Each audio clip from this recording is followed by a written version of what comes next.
This video is for educational and knowledge purposes. Everything you will listen in this video is taken from the internet or any book or any documentary which is available for public.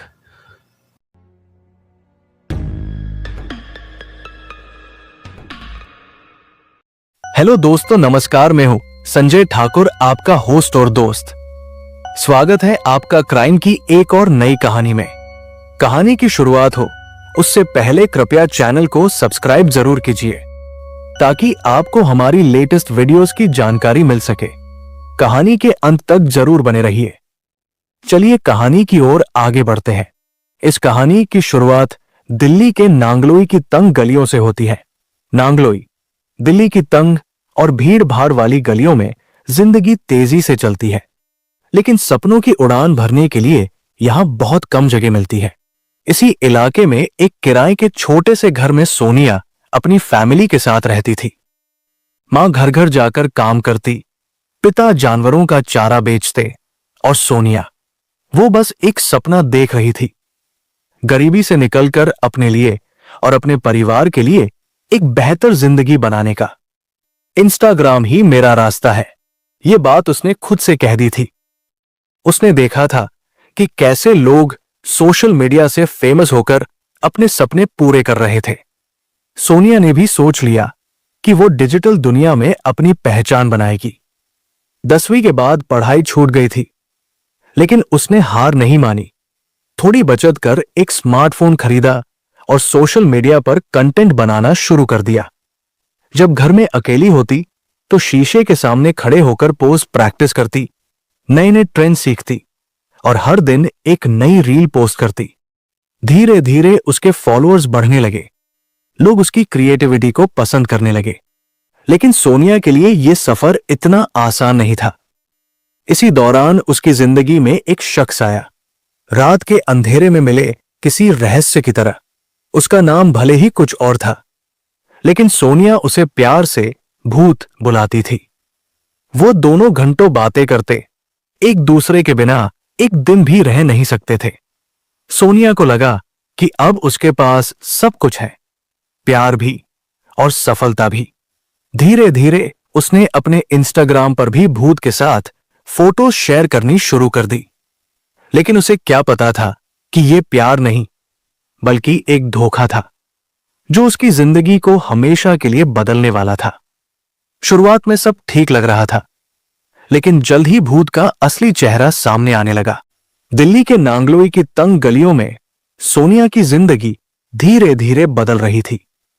एक समय था जब वो social media पर अपने followers बढ़ाने में लगी थी, लेकिन अब उसकी दुनिया बस संजू यानी उसके भूत के इर्द गिर्द घूमने लगी थी। उसकी हर इंस्टाग्राम स्टोरी, हर पोस्ट, हर कॉल में बस एक ही नाम गूंजता, भूत। शुरुआत में उसकी मां और बहन को यह महज एक आम लव स्टोरी लगी, लेकिन जल्द ही सोनिया के बर्ताव में दिख रहे बदलावों ने उन्हें परेशान कर दिया। वो जो कभी घर में टिकती नहीं थी, अब अचानक से बाहर जाना बंद कर चुकी थी। उसकी मुस्कान में कुछ अजीब सा दर्द छिपा था। अगस्त 2024 उसकी मां रजनी देवी ने उसे डॉक्टर के पास ले जाने का फैसला किया और वहीं पर उन्हें वो सच पता चला जिसने उनके पैरों तले जमीन खिसका दी। सोनिया 5 महीने की प्रेग्नेंट थी। सोनिया ने अपनी मां को बताया कि संजू ही इस बच्चे का पिता है और वो पूरी जिंदगी उसके साथ बिताना चाहती है। वो अपने रिश्ते को एक शादीशुदा जोड़े जैसा ही मान रही थी, हालांकि कोई शादी नहीं हुई थी। लेकिन संजू का परिवार, उसने सोनिया को यकीन दिलाया था कि उसका परिवार उसे अपनाने को तैयार नहीं है। वो अकेला है, उसे सिर्फ सोनिया का साथ चाहिए। सोनिया बेइंतहा प्यार में थी। वो हर पल अपनी नई जिंदगी के सपने बुन रही थी। 20 अक्टूबर 2024 उसने करवा चौथ का व्रत भी रखा, बिना किसी औपचारिक शादी के। उसने इंस्टाग्राम पर एक पोस्ट डाली, my everything, my hubby, my future, जिसमें वो लाल साड़ी पहने चांद की ओर देख रही थी। लेकिन उसे क्या पता था कि उसकी दुनिया अभी और बिखरने वाली है। करवा चौथ के अगले दिन सोनिया ने सोचा कि वो संजू को एक सरप्राइज देगी। वो बिना बताए उसके घर पहुंच गई, लेकिन जो कुछ उसने वहां देखा वो उसके लिए किसी सदमे से कम नहीं था। संजू, जो कहता था कि उसका परिवार उसे अपनाने को तैयार नहीं है, अपनी भाभी के साथ बैठा हंस हंस कर बातें कर रहा था। उसकी मां उसके लिए खाना परोस रही थी। घर के लोग उसे दुलार से बुला रहे थे। सोनिया छिपकर सब देख रही थी। जिस लड़के ने कहा था कि उसका परिवार उसे बेदखल कर चुका है, वो तो यहां राजा की तरह रह रहा था। सोनिया का गला सूख गया। उसने तुरंत संजू को कॉल किया। तुम कहाँ हो? संजू ने जवाब दिया, मैं बाहर हूं, काम से। अब सोनिया को समझ आ गया था कि संजू ने उससे झूठ बोला था। वो दोहरी जिंदगी जी रहा था। सोनिया रोती हुई घर वापस आई। उसकी मां और बहन ने उसे संभाला, लेकिन अब वो पूरी तरह टूट चुकी थी। उसकी इंस्टाग्राम स्टोरीज, उसकी उम्मीदें, उसका प्यार, सब कुछ एक झूठ पर टिका था। अक्टूबर के अंत में सोनिया ने इंस्टाग्राम पर एक आखिरी पोस्ट की। कभी कभी हम जिसे अपना सब कुछ मानते हैं, वही हमें सबसे बड़ा धोखा देता है। इसके बाद उसने अपना फोन स्विच ऑफ कर दिया। सोनिया ने खुद को कमरे में बंद कर लिया। उसकी मां दरवाजा पीटती रही, लेकिन उसने कोई जवाब नहीं दिया। क्या उसने कुछ गलत कदम उठा लिया, या उसने खुद को संभालने का फैसला किया? अभी ये कहानी यहीं पर खत्म नहीं हुई दोस्तों, क्योंकि कुछ कहानियों का अंत हमारे सोचने से कहीं ज्यादा चौंकाने वाला होता है, जो आपको भी आगे चौंकाने वाला है। 21 अक्टूबर 2024 की सुबह, जब पूरी दिल्ली करवा चौथ की खुमारी से बाहर आ रही थी, सोनिया ने अपने घर का दरवाजा हमेशा के लिए पीछे छोड़ दिया।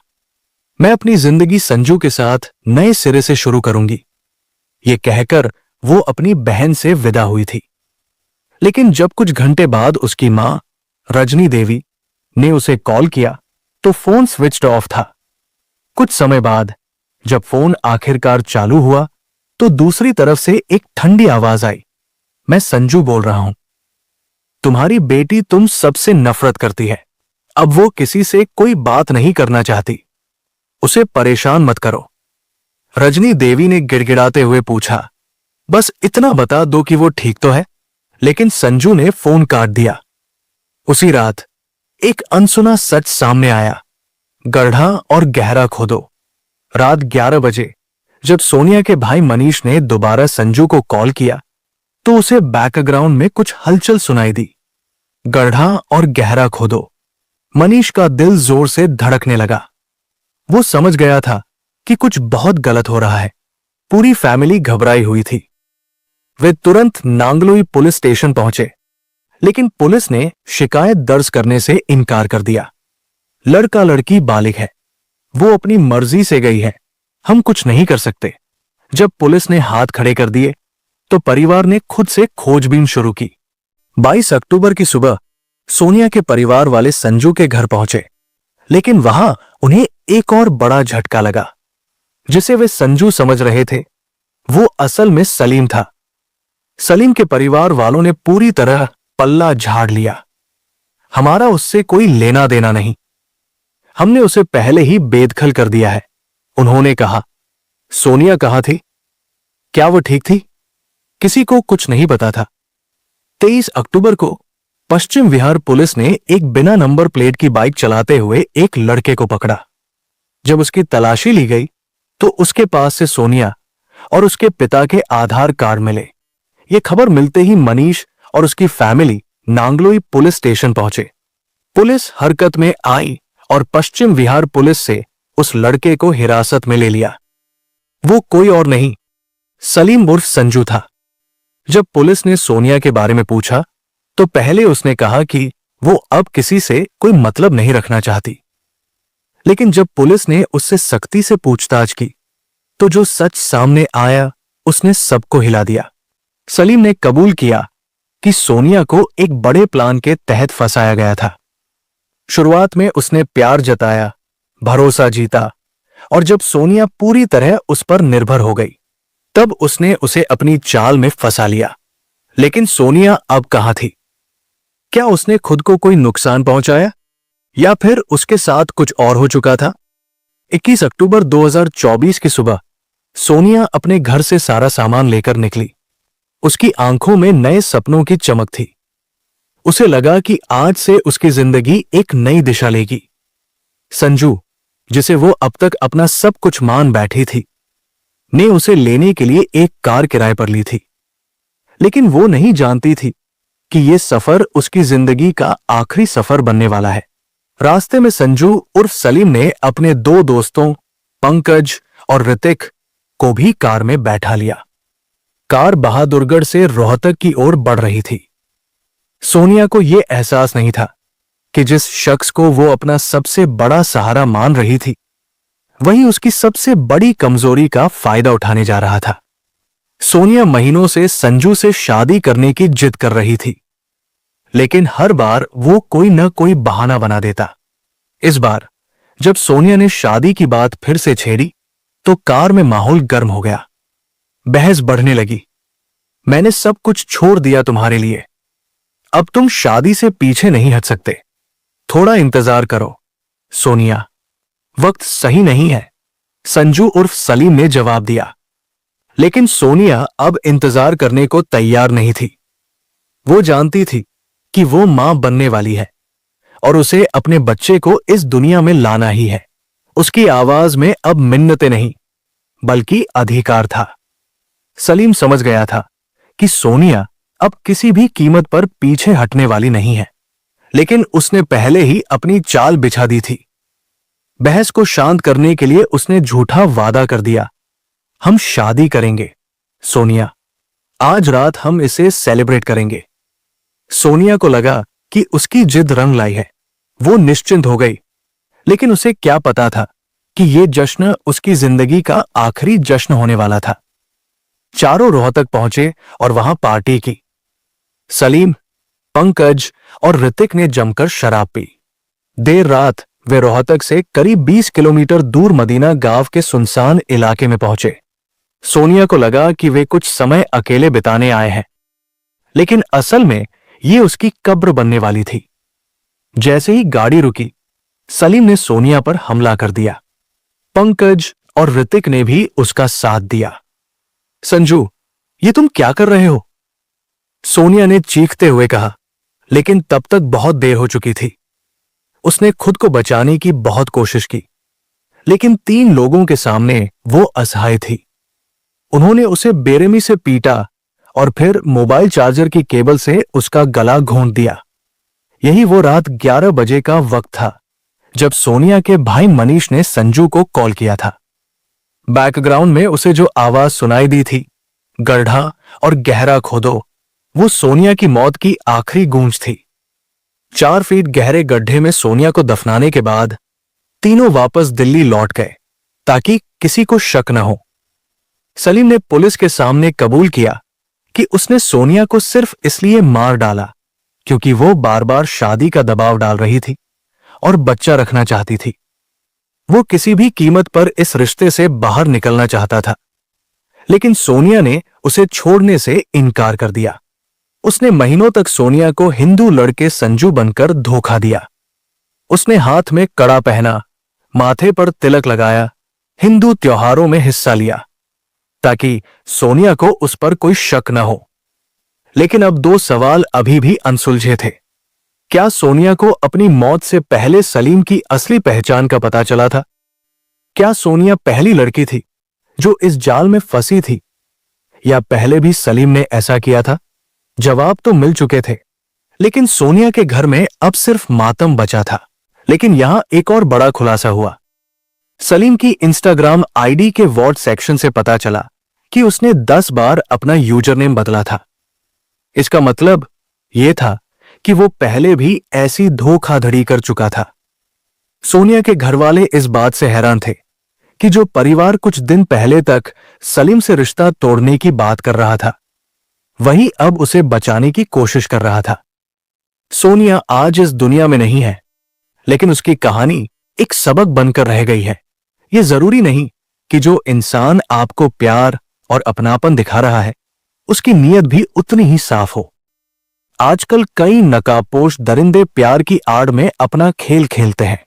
वे नाम बदलकर धर्म बदलकर, अपनी पहचान छुपाकर मासूम लड़कियों को फंसाते हैं। तो क्या करें?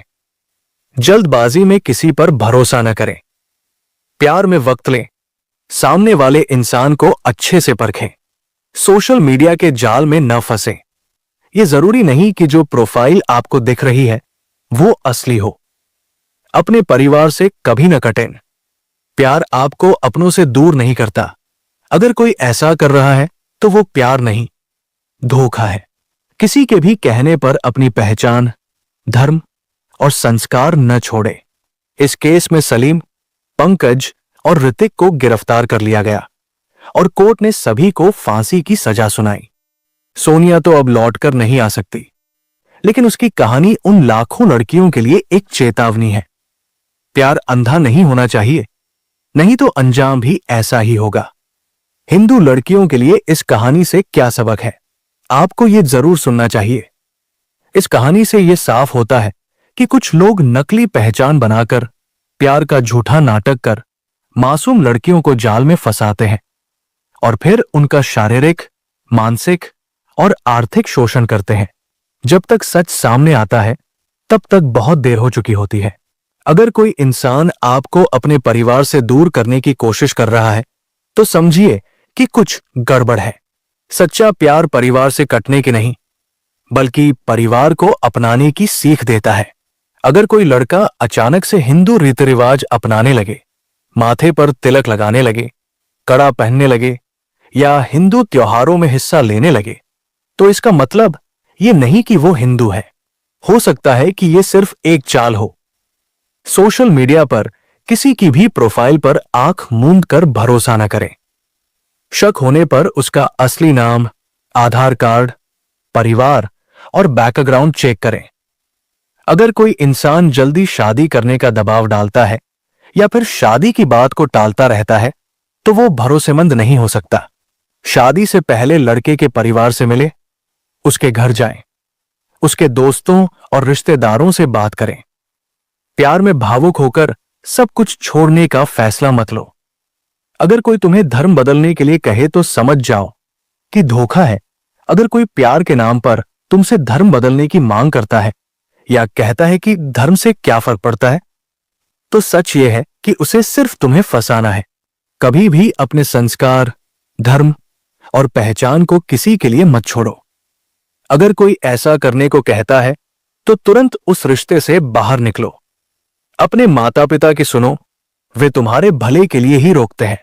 जब माता पिता किसी लड़के को लेकर चिंतित होते हैं तो वो उनकी समझदारी होती है, न कि संकीर्ण सोच। माता पिता को दुनिया का ज्यादा अनुभव होता है, इसलिए उनकी राय को नजरअंदाज मत करो। माता पिता से कभी भी अपने रिश्ते मत छुपाओ। अगर रिश्ता सही है तो खुलकर बताओ और उनकी राय लो। अगर लड़का तुम्हें माता पिता से दूर करने की कोशिश करता है तो वो सही इंसान नहीं है। अगर तुम्हें किसी पर शक हो कि वो अपनी पहचान छुपा रहा है या तुम्हें धोखा दे रहा है तो तुरंत अपने परिवार, दोस्तों या पुलिस से संपर्क करो। लड़के की पहचान, social media profile, phone number और लोकेशन की जानकारी किसी भरोसेमंद दोस्त या परिवार के सदस्य के साथ शेयर करो। अपने लोकेशन को ऑन रखो और कहीं अकेले मत जाओ। इस कहानी का सबसे बड़ा सबक यही है कि प्यार में जल्दबाजी और अंधभक्ति जानलेवा हो सकती है। प्यार और धोखे में फर्क समझो। किसी के भी बहकावे में मत आओ।